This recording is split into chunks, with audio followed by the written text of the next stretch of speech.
Hello everyone, welcome back to my channel. So first of all, I would like to thank all the subscribers who are encouraging me day by day. So today I am going to start a new series, that is introducing the basic concepts in mathematics, because whenever I have dealt with high school children, I have seen that most of them, when they come to 9th and 10th, they are lacking their basics. That is, whenever they have identified that it is a word problem, or there are fractions involved in the calculations, or wherever there are decimals and so on and so forth, they get stuck immediately. Like simple thing like taking LCM and HCF also, they get confused very easily. So let us deal with all those basic concepts one by one. So today I would like to start the series with the chapter fractions. So generally, whenever we have dealt with the with the chapter fractions, so we have taken apple as an example generally. Now because of the trend change and you are all younger generation, we have moved to the latest, that is pizza. So we generally say that a pizza has been divided into equal parts. So please do remember here that whenever we are dealing with fractions, we are always keeping in mind that we are dividing it into equal parts. That is a basic fundamental you should never forget. So let me take one simple example. For example, let me take a circle. So I am dividing the circle into four equal parts. When I am dividing it into four equal parts, and let me shade one part, generally if I ask you what is the shaded part, immediately you will say that it is 1 by 4. And obviously the unshaded part will become 3 by 4. So here what is this 1 by 4 and what is this 3 by 4, already you know, but for better understanding let me explain it to you. Please don't skip the video because you will not understand completely if you are skipping the video. Now the one which is written under the bar, below the bar, is called as denominator, and the one which is above the bar is called as our numerator. So the denominator always will be the total number of parts. So the total number of parts are always represented in the denominator, out of how many parts. So the numerator deals with the number of parts we are asked. Suppose in this case we are asked how many parts are shaded. So we are dealing with the numerator there of number of parts shaded. So we are taking it as 1.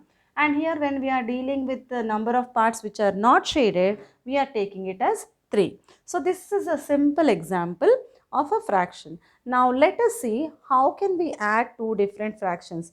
Of course we have different types of fractions. This is called as a proper fraction because the numerator is lesser than the denominator. Okay, therefore it is a proper fraction. Now when we are taking improper fraction, it is just the opposite. So what did I say? Numerator is greater than denominator, then it is a proper fraction. Then it is called as a proper fraction. Whenever the denominator is greater than numerator, then we say that obviously it will become an improper fraction.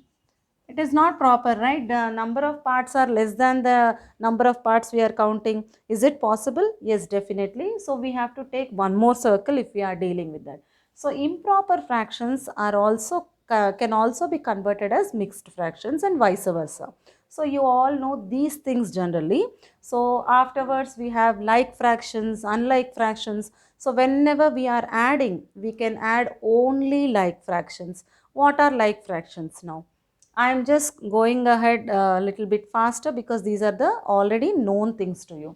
So we were talking about like fractions. Whenever I say like, something I'm liking. So what is that we like here is the denominator. So when the denominators are same, suppose I take these two fractions. So here you find that the denominator is same. So these two become the like fractions. Even though the numerators are different, if the denominators are same, they become like fractions. And we can add or subtract only like fractions. We cannot subtract or add unlike fractions. If they are unlike fractions, we have to take LCM, make the denominator same, and then make them as like fractions. Then only we can go for the addition. So let us start with the simple addition now.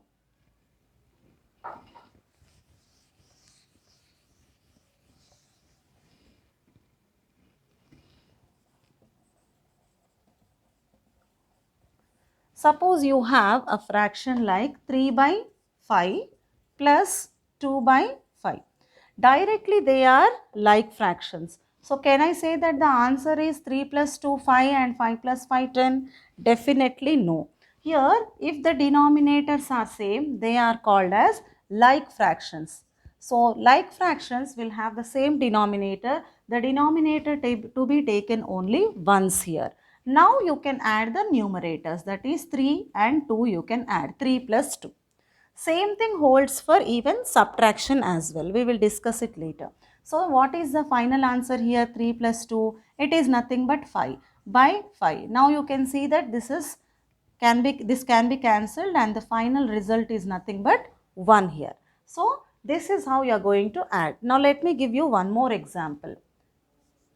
7 by 9 plus 1 by 9.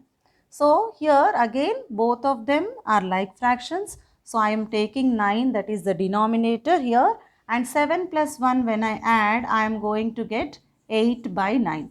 Now you have observed here that the numerator and denominator cannot be cancelled. So we are going to leave this as a final answer. This is directly taking like fractions. Now let us take unlike fractions and add them, which is very important now.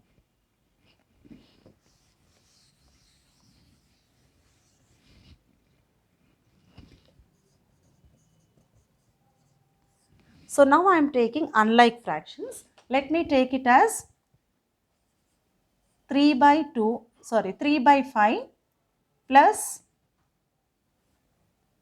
I will take 2 here, okay, 2, and let me take it as 1 by 2. Now you can see that the denominators are not same. When the denominators are not same, they become unlike fractions.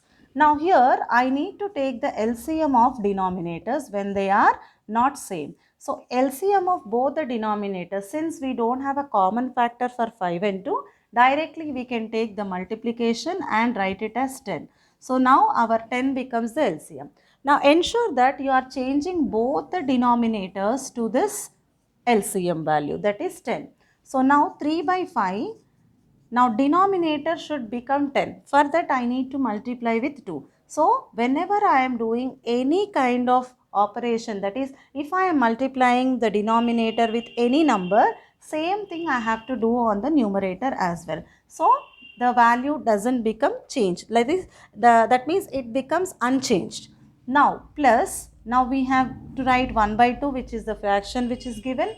Now multiply the denominator 2 with what number so that we can get 10? Definitely we can get from here that it is 5. So we are again taking 5 on the numerator. Now further 3 2s are 6 by 5 2s are 10 plus 5 1s are 5 by 2 5s are 10. Now what is happening here, you can observe, now they have converted to like fractions. So they were unlike, but we have changed them to like fractions. Now after they become like fractions, you have just now seen how to add them. So keeping the denominator same, that is 10 only here, and numerators I am going to add. So directly I can add orally. 6 plus 5 is nothing but our 11. So this is our final answer here. So in this manner, when we have like fractions, directly we can add the numerators and maintain the same denominator. Unlike, this is the procedure that you need to follow. Now let us see the subtraction procedure.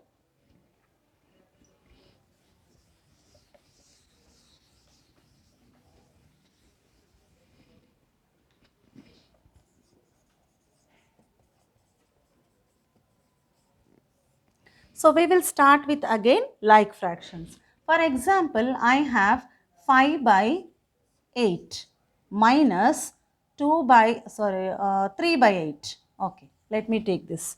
So 5 by 8 and 3 by 8, again they are like fractions.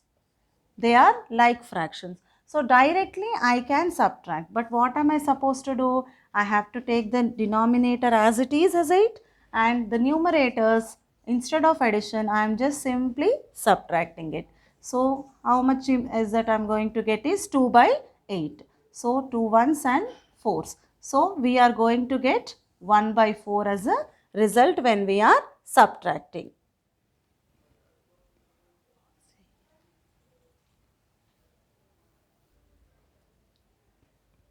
Let us deal with unlike fractions now. Suppose unlike fractions means what? The denominator should be different. So let me take here 3 and let me take 2 as a denominator. So I am taking here some number like for example 7, and I am going to take a number here, let me take 3. Okay, this becomes an improper, so let me take 1. Okay, let me take 1. So now 7 by 3, this also is becoming an improper fraction. Fine, it's okay. Let us continue and then I will explain about improper as well. So 7 by 3 minus 1 by 2. Directly I cannot subtract it. So what am I supposed to do? Again LCM, because they are unlike, we are supposed to change them to like fractions. So when we are taking LCM, again you can see that it is 3 2s are 6 is the LCM. Now simply 7 by 3 multiplied by 2 by 2 minus 1 by 2 multiplied by 3 by 3. Now I think you know why did I multiply with 2 here and 3 here, so that 3 2s are and 2 3s are becomes equal to 6 here. So this becomes 14 by 6 minus 3 by 6. Now do not try to cancel off here if it is getting cancelled. Instead, take the denominator here as 6 and write the numerators with subtraction. So 14 minus 3 will become 11 by 6 here. So this is how, if they are unlike, we have to convert them by taking LCM to like fractions. Then only we can go ahead with either addition or with subtraction. This is a simple concept which I am explaining. In general, when we have improper fraction or when we have a mixed fraction, we have to convert them and then only take the LCM and all. Now let us see how to do multiplication as well. Now let us see how to go ahead with multiplication. Now here multiplication is very simple. Unlike addition, like taking LCM and all, we don't deal with all taking LCM, but most of the students, when we are giving multiplication, they take LCM. So that is a blunder mistake, I can say. So please don't do it. Don't make your life complicated by just taking LCM for multiplication, because whenever we are dealing with multiplication, huge, that is large numbers will be given. So that is also one of the hint that you can understand that we are not supposed to take LCM. Now let me take two numbers. For example, 21 by 5 multiplied by 3 by 2. Suppose this is our multiplication that we have to do. These are the two fractions. Now here, no need of checking whether they are like, unlike, nothing. Simply multiply the numerator with numerator, denominator with denominator. First option. Second is, if you have a common factors, like if you can cancel, if you can simplify anything. So if anything is getting cancelled, you can directly cancel them as well. Now in this case, with numerator and denominator, I can't cancel denominator with denominator. One numerator, one denominator only I can cancel at a time. So here 3 cannot be cancelled with 5 or with 2. Same way 21 also, neither it can be done with 5 or 2. So simply we cannot cancel further. These two are there in their lowest terms, simplest forms only. So directly we have to multiply. So just try to multiply. This will become 63, 3 ones are 3 twos are, and then this will become 5 twos are 10. Now further we cannot cancel. If you want, you can express in decimal, but this we are dealing with only fractions, so leave it as fraction in the simplest form only. So this is how we are. Now let us see one more problem where we can do some cancellations. So let me take 25 by 8 multiplied by 5 here and 2 here. Okay, 2 by 5.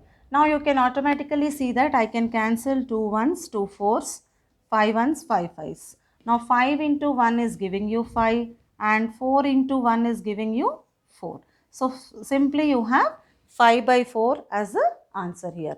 Now whenever we are dealing with multiplication, one of the property, that is distributive property, is very important to deal with. So let us understand, because you have learned just now how to multiply, let us understand how to go ahead with distributive property.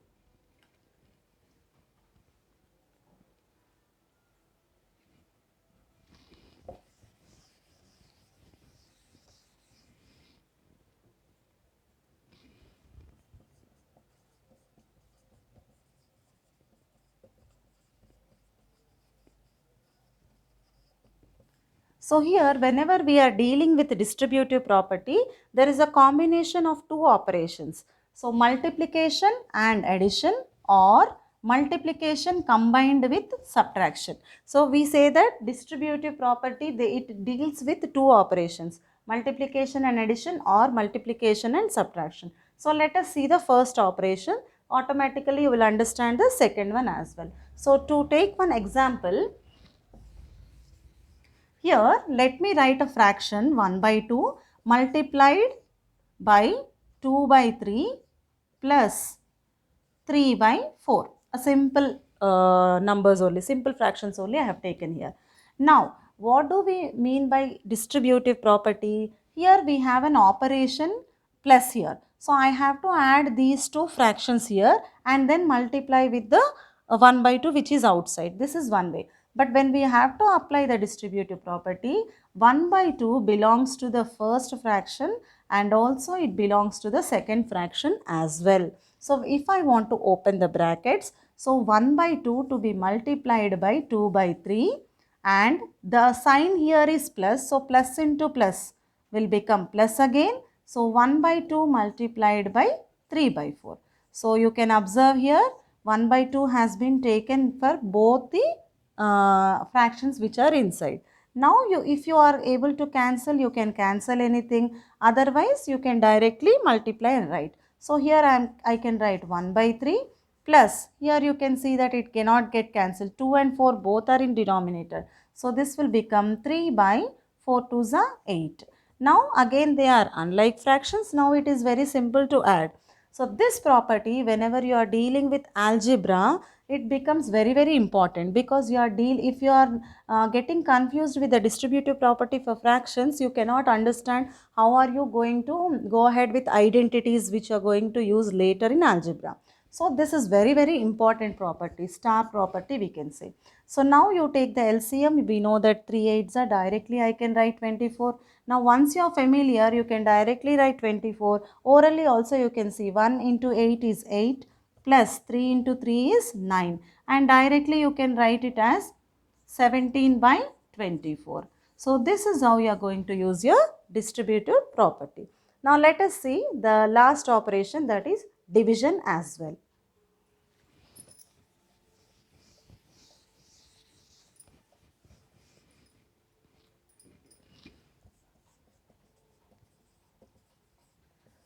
Division. How can we, normally when we are doing division for normal numbers only, most of them get stuck and get worried. Now how can we do a fraction division with a fraction? So sounds very difficult. But what are we supposed to do here is, if you have learnt multiplication property, your division is also very simple. Now let us see. Suppose you have 2 by 5 divided by let me take 4 by 15. Okay, these are the two fractions which I am taking, and division is the operation. Whenever you are given division, you have to convert it into a multiplication, because imagine a fraction divided by a fraction is very difficult. So what are we doing? Converting the division to multiplication. So simply can we convert, then the values become changing, and like we have to see that the values are unchanged whenever we are doing such things. So what is the technique that we need to use here is the concept of reciprocal. For example, if you are dealing with, if you are taking a fraction 2 by 3, the reciprocal of this fraction is just the reverse. That is, the numerator becomes denominator, the denominator becomes numerator. So this will become 3 by 2. So 3 by 2 is the reciprocal of 2 by 3. So this concept you should know, so that you can perform the division. So here the first number will become as it is. That is, the first fraction remains as it is. The first fraction remains as it is. The first fraction, after that we have the division symbol. We are changing the division to multiplication. So whenever we are changing the division to multiplication, the next fraction, this is very important. This has to be reciprocated. That means what? We cannot write 4 by 15 here. Instead we need to write the reciprocal, which is 15 by 4. Very simple. Since we have changed the division symbol to multiplication, the next fraction associated with division should be written in the form of reciprocal. That is, the reciprocal of that number should be, that fraction should be written here. So now it is very simple here. You can see here 2 by 5 into 15 by 4. So now 2 ones are and 2 twos are, same way 5 ones, 5 threes. Now you can see that the number will, the fraction that you are going to get is 3 by 2. This is the final result. So this is how we are supposed to deal with divisions. Now these are the four fundamental operations. So like this I am going to go ahead with all the basic concepts, and which are very simple but yet very important. They are very basic to know, so that you can avoid silly mistakes when you are going to your higher classes. So before we wind up the video, let me show you something which is very interesting.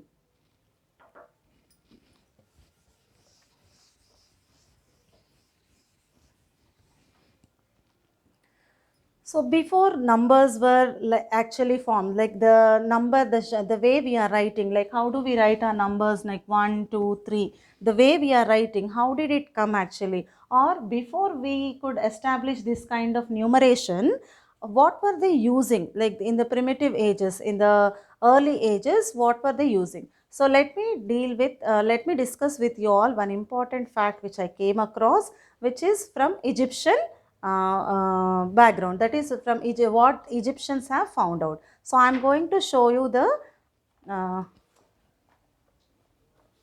early numeration system.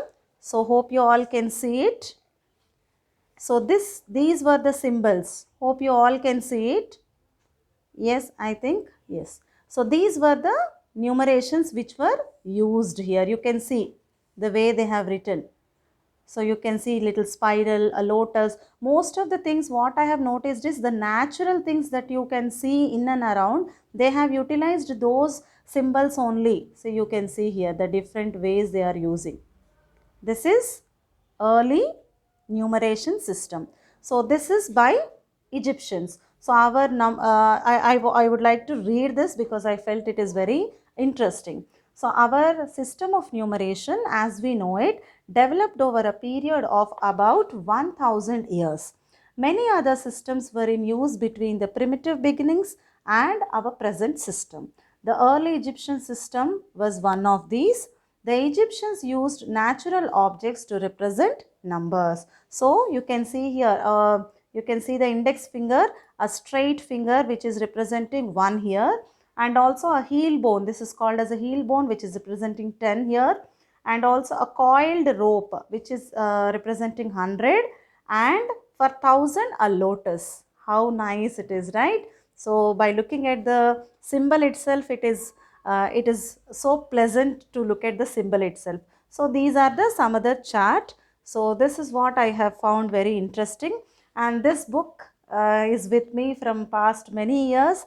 So the name itself is an inspiration. You can see the book name. So inspiration, though I have taken though it is meant for grade 6, but I have found that this is got lots and lots of information like this whatever I have discussed. So personally I like this particular book a lot, and I never leave this book or give it to anyone. So whenever I want to read something interesting, I pick this book and I refer most of the times. So now I have to see whether it is available in the market. I really do not know.